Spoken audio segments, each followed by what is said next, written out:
Hi, it's Mike with AskTractorMike.com. Well, one of my favorite things to use a grapple for is cleaning up waste hay.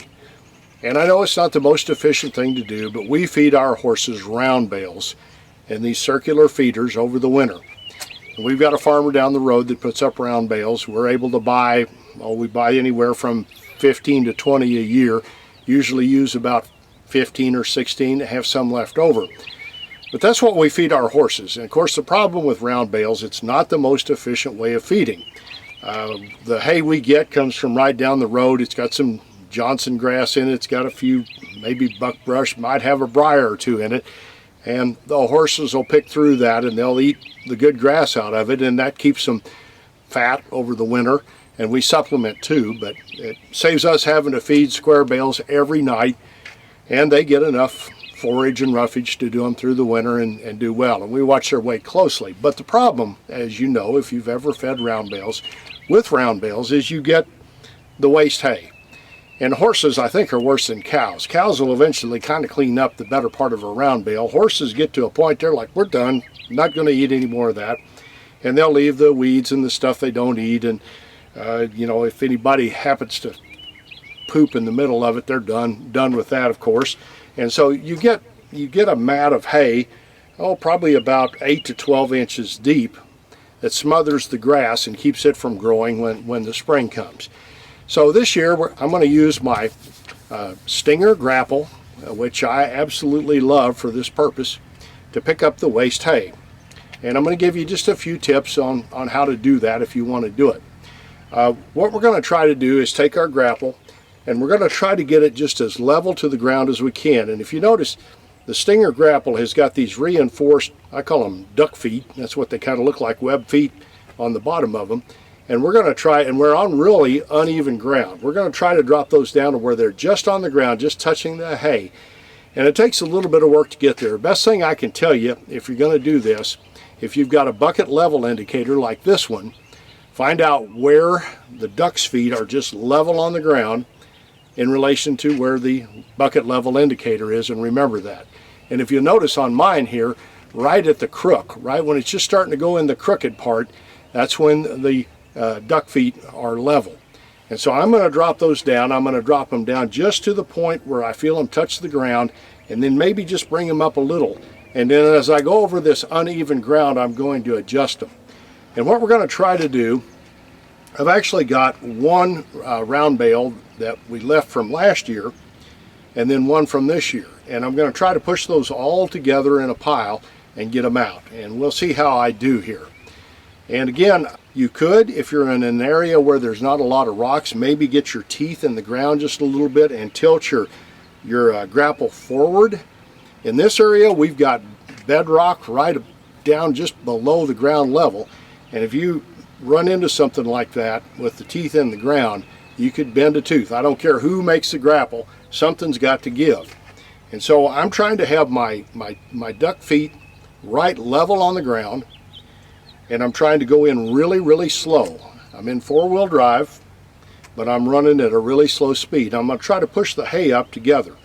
Now, as you get to the end of the pile, what I'm going to try to do is lift the whole loader arms up and then tilt the grapple forward gradually. So I kind of come over, I'm still pushing the pile, but I'm coming over the top of it, and then I'm going to clamp my grapples down and then pick up the load.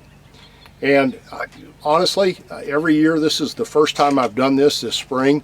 It's going to take me just a little while to get back in the swing of how to do this perfectly so I get as big a bite of hay as I can. But these two bales that were fed, one last year and one this year, took about 4 loads to get the bulk of them out. And worked really, really good doing it the way I was describing. When you get the hay in the grapple, tilt the grapple back toward you. And if you've got any of those old COVID masks left and you've got a non-cab tractor, this is a good time to wear them, because if it hasn't rained in a while, that's when you get a lot of that dust and mold out of there, and it's really not good for you to breathe. So if you've got one of those old COVID masks around, wear that. If you got a cab tractor, you got nothing to worry about. But again, it took about 4 loads to get to this point, and here's what it looks like. Now, it's not perfect. It's not like you took a yard rake and went over it, but it's good enough. It's going to allow the grass to grow up in it, and there's probably some good grass seed down there from the hay bale. So I'll have a stand of grass here, and it won't be smothering the ground. Now if you don't do this, it'll smother the ground, kill the grass, and you'll have to work to get that reestablished again. So you really want to get these piles out. And again, it took me, I think it was 4 loads to get this down to nothing, and the rest of this can just spread out. The whole process to get rid of these 2 round bales probably took about, I would say 35-40 minutes. And I hauled them to a compost pile that's out of the barn lot and out in our woods. So there was a little travel time in there too, and there was setting up the cameras and everything else that you got to do. If you do a YouTube channel, it takes a lot longer to do anything. I could have probably had this whole process done in 25 minutes pretty easily, and I've got 3 or 4 other bales out there I'm going to try to clean up next. And we've got rain coming in tomorrow. I'm going to see if having a rain on those, I'm going to get out right after the rain and try to pick up round bales and see if that does any better. If it does, I'll probably mention that in another video or do another video on it. But it definitely would help the dust situation, because you get quite a bit of mold and dust off these, and again, that's not something that you want to breathe. But what I've got is a 56-inch CCG compact clam grapple from Stringer Manufacturing. I offer them on my website and work really, really good for this, and an extra valve diverter kit to get hydraulics to the front of the tractor. So it's one of my favorite things to use a grapple for. If you had to do this by hand with a pitchfork, it'd be an agonizing job. You'd have to pick it up and get it in a pickup truck or a trailer or something to haul it, and then unload it if you didn't have a dump trailer. And this job took a lot less time, and my back doesn't hurt. And that's important to me as I get older. Well, I appreciate you watching my videos. I would be honored if you would subscribe to my YouTube channel, and you can do that by clicking the mic face icon. And make sure you check the bell so you get notified when I post future videos. Here's a link to my website and the Tractor Fun Store with cool things for sale for the tractor owner, including the Stringer Grapple, which I highly recommend.